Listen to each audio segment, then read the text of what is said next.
दर्शक बंधु ओडिशार समस्त चाषी भाई भौणी मानक पई सरकार तरफ एबे एबे आउ एक बड़ घोषणा होईची। तेबे एणिकी चाषी को मिलिबो अनन्य परिचय पत्र जद्वारा कि पीएम किसान प्रधानमंत्री फसल बीमा समेत 7 योजनार लाभ उठाई पारिबे समस्त चाषी भाई भौणी माने।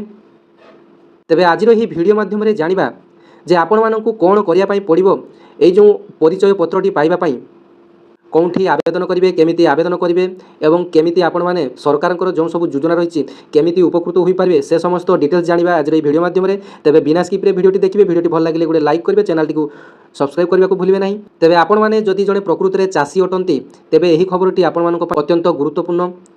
तेबे सरकार तरफ आपण मानक मिलवाक जाउची फार्मर आईडी कार्ड। तेबे यही फार्मर आईडी कार्ड आपण मानक निजको तैयारी करने पड़ो।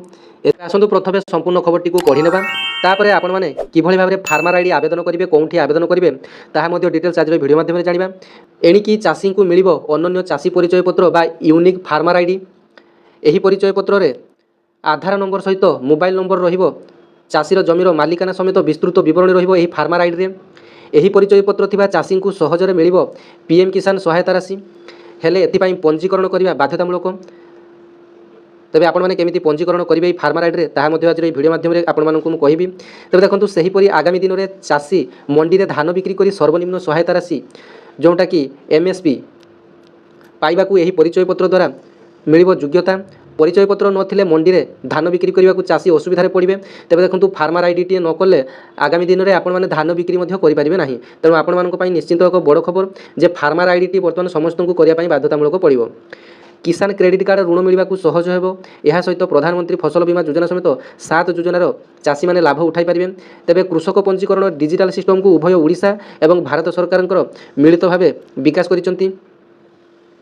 तेबे यह द्वारा चाषी निज अंचल कृषि आधारित परामर्श इनपुट एवं सतर्कता पाई परिबो। फसल सर्भे अभियोग समाधान एवं योजना योग्यता व्यवस्था भाग नहीं पारे।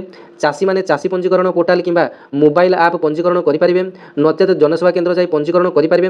राज्य कृषि विभाग पक्षर एने विभिन्न शिविर अनुष्ठित होब। सेठारे सहायक माने चाषी पंजीकरण प्रक्रिया रे सहाय्य करिवे विभागीय अधिकारी सूचना दैछंती। तेबे वर्तमान जो माने फार्मर आईडी करने चाहते से निज निज ब्लॉक आत्मा ऑफिस बा कृषि अधिकारी कार्यालय को विजिट करेंगे।